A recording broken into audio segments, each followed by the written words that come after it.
पुराने जमाने की बात है। अलमगीरपुर नाम के एक छोटे से गांव में शमशाद नाम का एक दर्जी रहता था। शमशाद का घर गांव की सबसे संकरी गली के कोने में था। वह दिन भर कपड़े सिलने और फटे पुराने लिबास रफू करने का काम करता था। उसकी उम्र लगभग 40 रही होगी। उसके हाथ लगातार काम करने से थक चुके थे, पर उसकी आंखों में एक अजीब सी ईमान की चमक थी। शमशाद की बीवी जुबैदा भी बहुत नेक थी। उनके 2 बच्चे थे, बेटा अकरम 12 साल और बेटी समीना 9 साल। दोनों को किताबों से बहुत प्यार था, लेकिन गरीबी के कारण अकरम को अक्सर स्कूल छोड़कर अब्बा की मदद करनी पड़ती थी। शमशाद बहुत गरीब था, पर उसका दिल बहुत अमीर था। वह हमेशा कहता था, अल्लाह की दी हुई रोजी में बरकत है, चाहे कम ही क्यों ना हो। गांव में सबसे दौलतमंद और जालिम आदमी सेठ गोवर्धन दास था। गोवर्धन दास के पास अनाज के गोदाम थे और वह सूद पर पैसे देता था। उसका अहंकार 7वें आसमान पर था। उसे गरीबों से नफरत थी। शमशाद का बेटा अकरम पढ़ने में इतना तेज था कि स्कूल का मौलवी अक्सर शमशाद से कहता, दर्जी साहब, अगर इस बच्चे को शहर भेजकर पूरी तालीम दिलाई जाए तो यह एक दिन बड़ा आलिम या काजी बनेगा। शमशाद अपने बेटे को पढ़ते देखता और दिल ही दिल में दुआ करता। वह जानता था कि बेटे की पढ़ाई के लिए बड़ी कुर्बानी देनी होगी। एक दिन गांव में यह खबर फैली कि दूर शहर से सल्तनत का वजीर शिकार के लिए गुजर रहा है। शाम को वजीर का घोड़ा फिसल गया और वजीर का कीमती रेशमी चोगा बुरी तरह फट गया। कोई उस रेशमी कपड़े को ठीक नहीं कर पाया। किसी ने कहा, सिर्फ वह शमशाद दर्जी के हाथ में ऐसी सफाई है कि वह रफू कर सकता है। शमशाद को वजीर के सामने पेश किया गया। वजीर ने फटेहाल दर्जी को देखकर शक किया। वजीर, तुम्हारी हालत तो बता रही है कि तुम इसे बिगाड़ दोगे। अगर कपड़े में जरा भी नुक्स आया तो तुम्हें सजा मिलेगी। शमशाद के हाथ कांप रहे थे, पर उसने अल्लाह का नाम लिया और सुई धागा उठा लिया।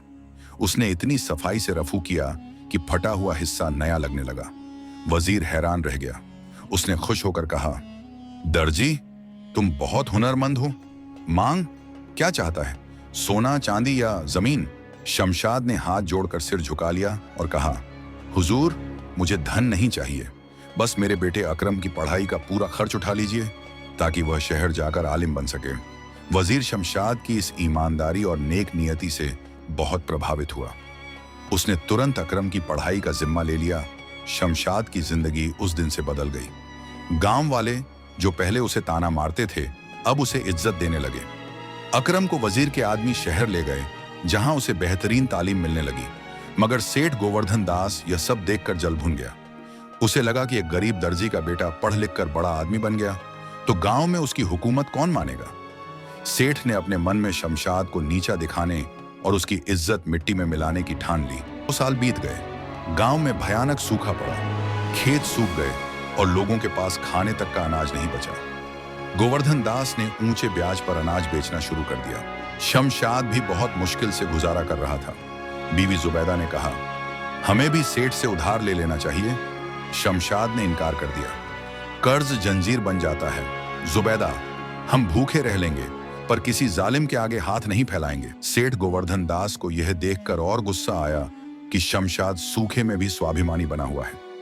एक रात सेठ ने अपने विश्वस्त नौकर को बुलाया और उसे एक शैतानी योजना समझाई। अगली सुबह पूरे गांव में शोर मच गया। सेठ गोवर्धन दास के गोदाम से अनाज का एक बड़ा हिस्सा चोरी हो गया था। सेठ ने तुरंत गांव के बीचों बीच हंगामा खड़ा कर दिया। सेठ चीखते हुए, चोर कोई और नहीं है, यह शमशाद दर्जी है। कौन होगा जिसके घर में आटा नहीं है? सूखे की मजबूरी में इसी ने चोरी की होगी।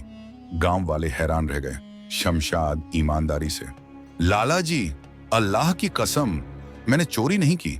मैं भूखा रह सकता हूं, पर हराम का निवाला अपने बच्चों को नहीं खिला सकता। मगर सेठ ने चालाकी से कहा, पंचायत बुलाओ। मेरे नौकरों ने पैरों के निशान देखे हैं जो सीधे दर्जी की गली तक जाते हैं। सेठ ने कुछ रिश्वत देकर पंचायत में अपनी बात मनवा ली। हालात शमशाद के खिलाफ थे। लोगों ने दबी जबान में कहना शुरू कर दिया, हो सकता है गरीबी ने इसे मजबूर कर दिया हो। पंचायत बैठी। शमशाद का सिर झुका हुआ था, मगर उसके दिल में अल्लाह पर भरोसा था। ठीक उसी वक्त शहर से अकरम, शमशाद का बेटा, अपनी तालीम पूरी करके गांव लौटा था। अब वह एक पढ़ा लिखा, अक्लमंद नौजवान था। उसने भीड़ देखी और तुरंत पंचायत की जगह पर पहुंच गया। उसने अपने अब्बा की हालत देखी और उसकी आंखों में आंसू आ गए। अकरम गंभीरता से, यह क्या हो रहा है? मेरे अब्बा पर झूठा इल्जाम क्यों लगाया जा रहा है? सेठ गोवर्धन दास ने अकरम को देखा और मन ही मन हंसा। उसने सोचा, यह पढ़ा लिखा बच्चा मेरा क्या बिगाड़ लेगा। अकरम ने जमीन पर पड़े पैरों के निशान को ध्यान से देखा। उसने किताबें पढ़ी थीं, उसने विज्ञान और तर्क सीखा था। अकरम सेठ की ओर देखते हुए, लाला जी, क्या आप बता सकते हैं कि चोर ने कौन से जूते पहने थे? सेठ गुस्से से, यह कैसा सवाल है, मुझे क्या पता? अकरम मुस्कुराते हुए, लेकिन मुझे पता है। अब्बा, जरा अपना जूता दिखाइए। शमशाद ने अपना फटा पुराना जूता निकाला। अकरम ने उसे निशान से मिलाया।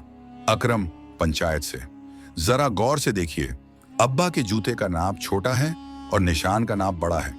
अगर चोरी मेरे अब्बा ने की होती तो वह अंधेरे में इतने साफ और बड़े निशान क्यों छोड़ते? ये निशान किसी ऐसे व्यक्ति के हैं जो जानबूझकर इल्जाम की दिशा में आया हो। सब हैरान रह गए। तभी अकरम की नजर सेठ के एक बड़े डील डॉल वाले नौकर पर पड़ी, जो पसीने से तरबतर और डरा हुआ था। अकरम जोर से, तू बता, तूने चोरी की है या नहीं? यह सब एक साजिश है। नौकर डर के मारे घुटनों पर गिर पड़ा। उसने कबूल कर लिया कि सेठ गोवर्धन दास ने उसे अनाज चुराने और जानबूझकर शमशाद की गली तक निशान बनाने को कहा था। यह सब शमशाद की इज्जत मिटाने के लिए किया गया था। सेठ गोवर्धन दास का चेहरा शर्म से पीला पड़ गया। गांव के मुखिया ने तुरंत फैसला सुनाया, सेठ गोवर्धन दास, तुमने एक नेक इंसान पर झूठा इल्जाम लगाया। तुम आज से पंचायत के सामने गुनहगार हो। शमशाद मोची की आंखों में आंसू थे। उसने आसमान की ओर हाथ उठाया और कहा, या अल्लाह, तेरे सब्र का फल आज मुझे मिला है। कुछ ही दिनों बाद वजीर की सिफारिश पर अकरम को शाही दरबार में न्यायाधीश काजी के पद पर नियुक्त किया गया। जब अकरम गांव से विदा हो रहा था तो उसने अपने अब्बा के चरण छुए। अकरम, अब्बा, मैं आज जो कुछ भी हूं वह आपकी मेहनत और ईमानदारी का नतीजा है। आपने उस दिन धन नहीं बल्कि मेरा भविष्य चुना था। असली काजी तो आप हैं।